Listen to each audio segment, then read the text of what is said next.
হর গঙ্গা হর মহাদেব। গুরুর কৃপায় আপনারা সকলেই ভালো আছেন।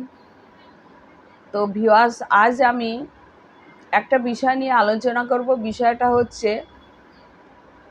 খুবই গুরুত্বপূর্ণ বিষয়, যে এই আমরা যে সাত্বিক আহার কেমন গ্রহণ করি, বা আমরা গলায় তুলসীর মালা বা রুদ্রাক্ষের মালা পরে মাছ মাংস পেঁয়াজ রসুন মানে রজগুণ সম্পন্ন খাবার কেন আমরা খেতে পারি না, কেন আমাদের নিষেধাজ্ঞা আসে, আমি সম্পূর্ণ বিস্তারিত আপনাদের সামনে তুলে ধরব।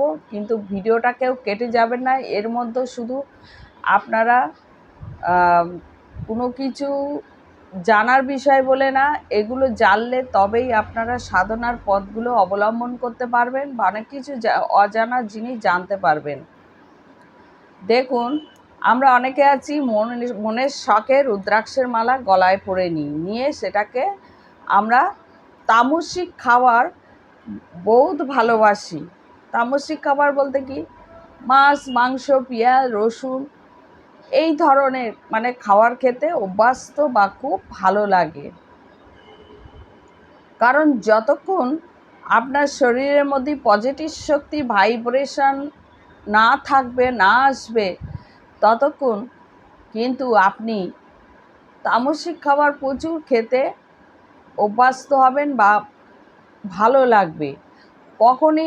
কখন ওগুলো ত্যাগ হয় জানেন? ওগুলো আপনি জোর করে আপনার গুরু মানা করলো, গুরু দীক্ষা নিয়েছেন না, আপনি তার জন্য গলায় তুলসীর মালা পরেছেন বা রুদ্রাক্ষের মালা পরে নিয়েছেন, গুরু বলেছে, গুরুর কথা রাখতে হবে। আর ভবসিন্ধু পার হতে হবে, একটা গান আছে না, গুরু হে দয়াল তুমি এই ভব পার করো আমারে। তো যাই হোক, তো আপনাকে শেষ ভাবনাটা ভাবছেন, তাই এই গলায় শেষ টাইমে এসে কি করছেন, গলায় একটা তুলসীর মালা পরলেন বা শিবমন্ত্রের দীক্ষা নিয়ে গলায় একটা রুদ্রাক্ষের মালা পরলেন, কিন্তু খাওয়া দাওয়া এগুলো আপনি ত্যাগ করতে পারছেন না। কেন পারবেন? আপনি ওটা নিজে থেকে করছেন না, আপনার মধ্যে কিছু নেই বলে আপনি ওগুলো করছেন। যখন অটোমেটিকলি দেব কৃপা গুরুর কৃপা থাকবে, পজিটিভ শক্তি ইনপুট হবে, তখন ওটা অটোমেটিক ছেড়ে যাবে। তখন দেখবেন আপনার শরীরে বদহজমও নেই, কোনো কিছুই নেই, খাওয়ার ইচ্ছা শক্তিটাও থাকবে না। এবার ইচ্ছা শক্তি না থাকার কারণ এই না যে আপনার শরীরে ডাইজেস্ট হচ্ছে না বলে, বা আপনার বয়স হয়ে গেছে বলে খেতে পাচ্ছেন না, এরম না। শরীর যদি নিরোগ থাকে তো আপনি যত লম্বায়ু নিয়ে বেঁচে থাকুন, খিদে ঠিকঠাক থাকবে, বা আবার না খেয়েও থাকতে পারবেন, কোনো সমস্যা হবে না, রোগ যন্ত্রণা থাকবে না। রোগ কখন হয়? যখন পজিটিভ শক্তি শরীরের মধ্যে না থাকে, তখন রোগ যন্ত্রণায় ভরে যায়। পজিটিভ শক্তি থাকলে কি কখনো রোগ যন্ত্রণা থাকে? কখনোই থাকে না। এটা আমাদের ভুল ধারণা। পজিটিভ শক্তি নেই তো রোগই তো হবে। তো এগুলোর থেকে আপনারা কিভাবে মানে রক্ষা পাবেন, আমি একের পর এক বলবো। দেখুন, এই যে আমরা মাছ মাংস খাই, একবারও ভেবে দেখেছেন যে মাছ মাংস খাচ্ছি, ওই মাছটাও হয়তো একদিনকে আমার মতন একজন মানুষ ছিল? এটা তো জানেন, গীতার কথা, শিব পুরাণের কথা, গরুড় পুরাণের কথা, বেদ পুরাণের কথা, আত্মার কোনো পরিবর্তন নেই, আত্মা অবিনশ্বর, দেহটা নশ্বর। দেহর পরিবর্তন হয়, আত্মার কি পরিবর্তন হয়? আত্মা কোনোদিন পরিবর্তন হয় না। আত্মা মহাত্মা এগুলো কোনোদিন পরিবর্তন হয় না। শরীর সূক্ষ্ম শরীর, তারপরে পরমাত্মা। তো আমাদের এগুলো কখনো পরিবর্তন হয়? পরিবর্তন কোনটা হচ্ছে? আমাদের এই জড় শরীরটাকে। তো এবার আমাদের পরমাত্মা তালি কোথায় যায়? পরমাত্মা সেই শক্তিপুঞ্জের সঙ্গে লীন হয়ে থাকে। আর আত্মা কোথায় যায়?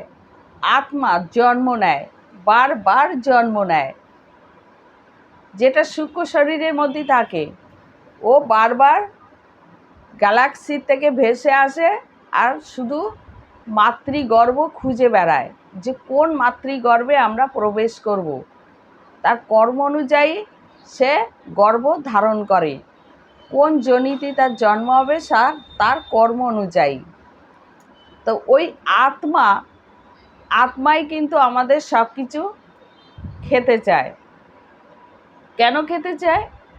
আত্মার কর্ম অনুযায়ী, শক্তি অনুযায়ী, ফল অনুযায়ী, পজিটিভ শক্তি অনুযায়ী, নেগেটিভ শক্তি অনুযায়ী সব কিছু খেতে চায়। জড় শরীর একটা খাঁচা, সে শুধু কর্মটা করে থাকে। তাই জড় শরীর মানে খাঁচার মধ্যে একটা পাখিকে বন্দি করে রাখলে খাঁচার ভিতরে যে পাখিটা থাকে তাকে কি আপনারা খেতে দেন না? না খেতে দিলে সে পাখিটা বেঁচে থাকবে না। সে পাখিটা খাচ্ছে, সব কিছু করছে, আর খাঁচাটা কি করছে? তাকে গার্ড দিয়ে রেখেছে। তাহলে কে কর্ম করছে? এই খাঁচা না থাকলে পাখিটাকে গার্ড দিতে পারতো না, তা না হলে পাখিটা ফ্রুত করে উড়ে চলে যাবে। তো এই হচ্ছে ব্যাপার। এবার পাখিটা যখন উড়ে চলে যায়, ওকে আর কি আপনারা চেষ্টা করলেও ধরতে পারেন? কখনো পারেন না। তো এটা একটা বিশাল ব্যাপার। তাই এইবার যে খাবারগুলো আমরা খাই, মাছ বলুন, মাংস বলুন, চিকেন, মটন বা যাই খাই, মাছের যে আত্মাটা সেটা কিন্তু আমাদের মতন একটা জড় শরীর মানব ছিল বা অন্য কোনো জীব ছিল, যাই ছিল, সাপ, ব্যাঙ, সে যাই যোনিতে তার জন্ম ছিল, সে কিন্তু একটা জড় শরীর নিয়ে জন্ম তার হয়েছিল। তারপরে সে ওই জড় শরীর ত্যাগ করার পরে সে মাছে পরিণত হলো, চিকেনে পরিণত হলো, বা ছাগলে পরিণত হলো, উট, ভেড়া, গরু, যা কাটা সে যোনিতে জন্ম নিল, বা সেই অনুযায়ী তার টেক্সচারটা তৈরি হলো। যখনই আপনি ওগুলো খাচ্ছেন, আপনি ভেবে দেখেছেন তার কর্মটা কি করা আছে? যখনই সে মৎস্যজনিতে জন্ম নিল, সে এমনই হয়তো একটা খারাপ কর্ম করে রেখেছে যে কর্মটা আমরা তার কিছুটা অংশ আমরা গ্রহণ করে নিচ্ছি। যত আপনি খাচ্ছেন তার কর্ম শোধ হচ্ছে, সে মারা গেল, তাকে কেটে দিচ্ছেন, সে মারা গেল, তার কর্ম শোধ হয়ে গেল, সে একটা অন্য যোনিতে চলে গেল, তার মানে যোনি পরিবর্তন হয়ে গেল, মানে অন্য একটা গর্ভ ধারণ করে নিল। এবার তার মুক্তি মিলে গেল। আপনি কিন্তু তার কর্মের হিসাবটা কিছুটা হলেও নিয়ে নিচ্ছেন।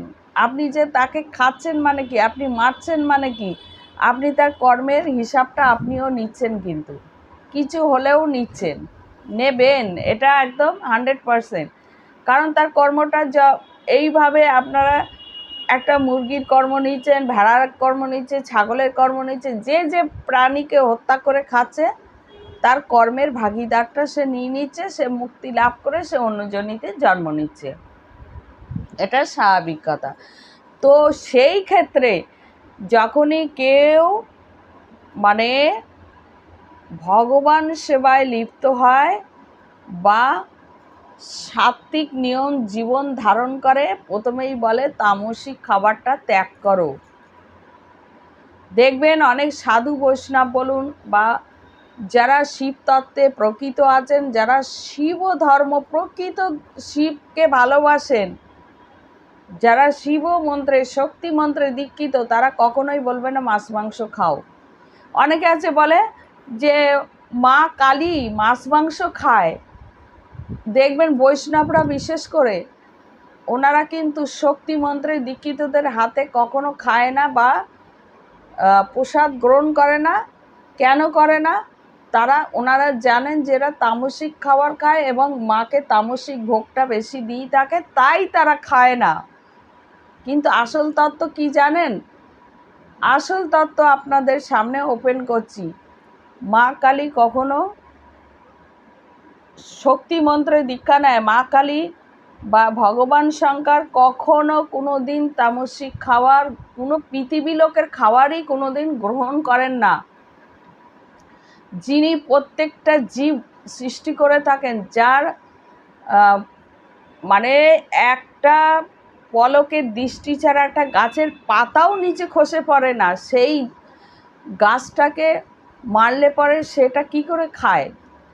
ওনার এই পৃথিবী, এই ব্রহ্মাণ্ডের কোনো দ্রব্যই ওনার খাওয়ার যোগ্য নয়।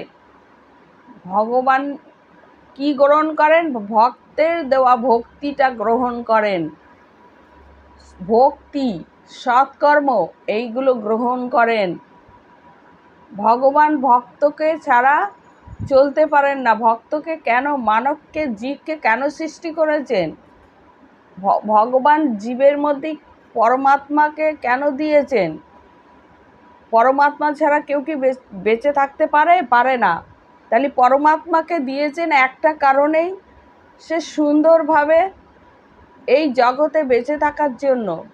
ওই পরমাত্মাকে নিয়ে কোনো খারাপ কাজ করার জন্য না। তা যেখানে পরমাত্মা থাকে সেখানে তো ভগবান থাকে। তার মানে কি শক্তিপুঞ্জ ওই প্রত্যেক জীবের মধ্যেই আছে, আমার মধ্যেই, আপনার মধ্যে না হলে আপনি বেঁচে থাকতে পারতেন না। তো এবার ভক্তের মধ্যে কেন বলে যে ভক্ত ছাড়া ভগবান চলতে পারে না এক মুহূর্ত? এটাই তো সত্য, রহস্যটা এখানেই। তো এবার যখনই ভগবানকে, যখনই শক্তি মন্ত্রে অনেকে দীক্ষিত বা শক্তিকে নিয়ে অনেকে তামসিক খাবারে লিপ্ত হয়, এই দেখবেন মা কালীকে অনেকে আছে মাছ মাংস ভোগ দিচ্ছে, ছাগল বলি দিচ্ছে। তো এগুলো একদিকে আমরা হয়তো মনে করছি যে এগুলো কেন দিচ্ছে, মা তো যদি শক্তি সৃষ্টি করে তাহলে সেই ভোগ কি গ্রহণযোগ্য হয় না। আপনারা দেখেছেন আদিমাতা মহাকালী, তিনি অসুর কিভাবে বিনাশ করেছিলেন, এক এক করে অসুরকে বিনাশ করেছিলেন জগৎকে রক্ষা করার জন্য। অসুর যদি বিনাশ না হতো এই জগৎকে কি রক্ষা করতে পারতো না। কে করেছিল? শক্তি করেছিল। প্রকৃতি স্বরূপ, যিনি প্রকৃতা স্বরূপ মা আদিমাতা, তিনি করেছিলেন। কেন করেছিলেন?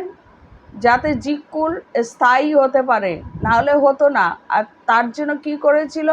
মা এক এক করে অসুরের মুন্ডু নিধান করেছিল। এমনকি লাস্টে তিনি মা চণ্ডালকালীকে ডেকে রক্ত পান করাতে করাতে, মানে চণ্ডালকালী মহাকালীর একটা শরীরের অংশ থেকে বেরিয়ে আসা অবতার, যখন রক্ত পান করতে বলল, অসুরের রক্ত যেন মাটিতে এক ফোঁটা না পড়লে অসুর শক্তি আরও অনেক বেড়ে যাবে, বৃদ্ধি পাবে।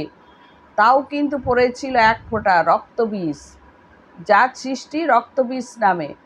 তো এবার সেই রক্ত কে আবার ওটাকে অবজার্ভ করেছিল? মা ধরিত্রী, মা পাতাল ভৈরবী। তো এটা হচ্ছে আলাদা একটা ঘটনা। যাই হোক, এর আগের ভিডিওতে বলেছি, লাস্টে মা না পেরে, সহ্য না করতে পেরে যখন মা উগ্ররূপে আসলেন, তখন নিজের মুন্ডু কেটে রক্ত পান করতে লাগলেন। তখন মাকে স্বরূপে কে ফিরিয়েছিল? ভগবান শঙ্কর, একমাত্র যিনি শক্তি প্রদান করেন, তিনি ফিরিয়েছিলেন স্বরূপে।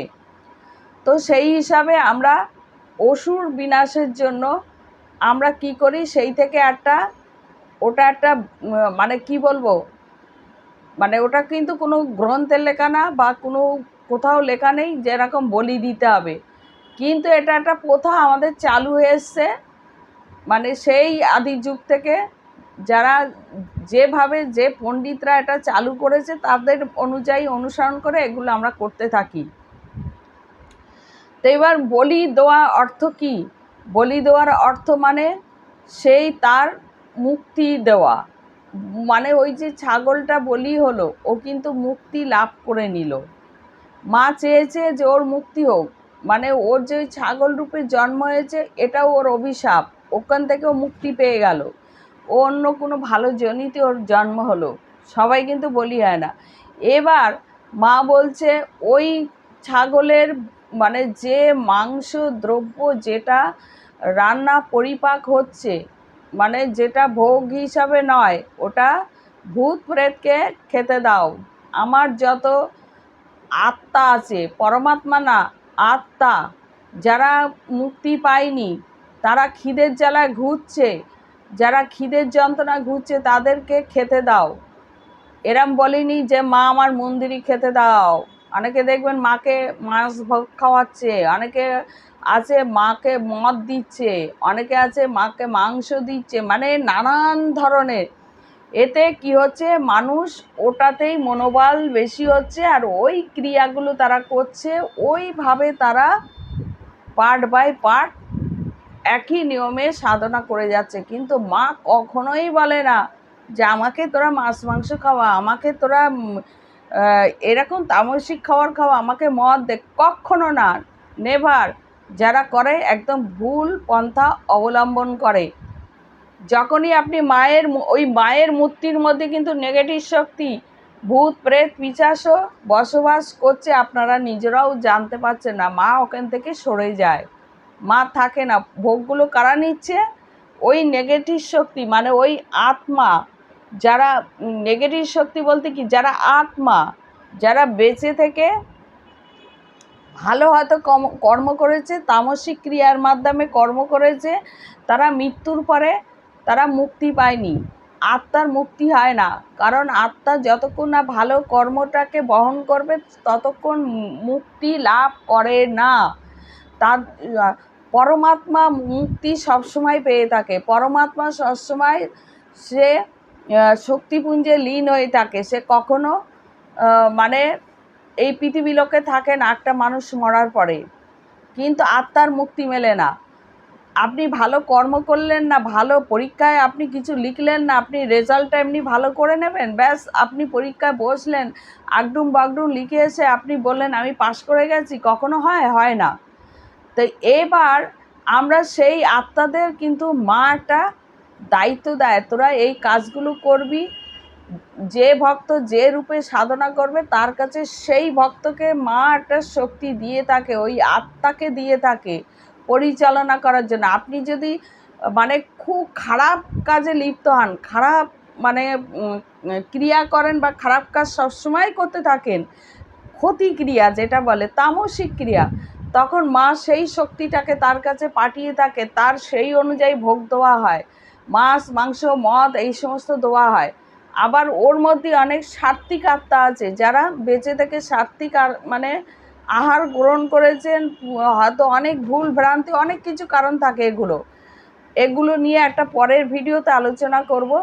তো তখন তাদেরকে মা সেই সাধকের কাছে পাঠায়, যে সাধক তারা সাত্ত্বিক নিয়মে পুজো পাঠ করে বা সাত্ত্বিকভাবে সাধনা করে, তার কাছে সেই শক্তিটা পাঠায়, সেই শক্তি তাকে কাজ করে, আর সেই সাত্ত্বিক আহার তাকে দিতে হয়।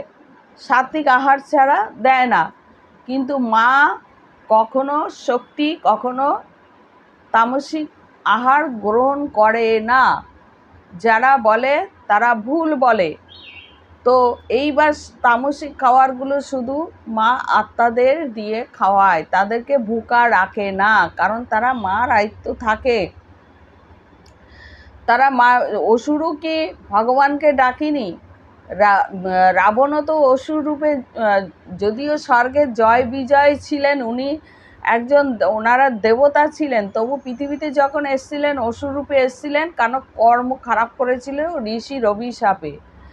তো যাই হোক, এবার এইরকমই অসুর কি কোনো তারা ভগবানকে সিদ্ধি করেনি? রাবণও তো অসুর রূপে বাবা মহাদেবকে সিদ্ধি লাভ করেছিলেন, এবং উনি 9টা গ্রহকে কন্ট্রোল করেছিলেন, দেবতাদের সমস্ত আয়ত্ত করেছিলেন, কিন্তু তিনি ধরে রাখতে পারেননি, কারণ তিনি আসরিকভাবে সাধনা করেছেন। তেমনি এরকম বহুত অসুরের বর্ণনা আছে, তো আমি ভিডিওটা অত বড় করব না। তো এরকমভাবে যারাও ভগবানকে সিদ্ধি করেছেন, কেন করেছেন? তারা নিজেদের স্বার্থ সিদ্ধির জন্য করেছেন, কিন্তু তাদের কাছে একরকম শক্তি ছিল।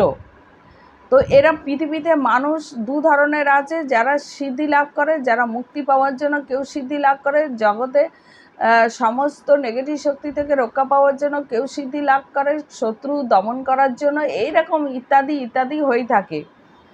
তো এরকমভাবে দু তরফের সাধনা হয় এবং দু তরফের ওই খাবারগুলো গ্রহণ করা হয়, যার জন্য অনেকে দেখবেন যারা শিবমন্ত্রও যারা মানে সাত্ত্বিক আহার 12 মাস গ্রহণ করেন, যোগ ধ্যান বা জপ ধ্যান করে থাকেন, তারাও কিন্তু বেশি অংশে শক্তি পুজোর যে কোনো শক্তি পুজোর প্রসাদ গ্রহণ করেন না, তারা সাত্ত্বিক আহার গ্রহণ করে থাকেন। আবার বৈষ্ণবরাও করেন না, না করার একটাই কারণ হচ্ছে এটাই, আর কিচ্ছু না।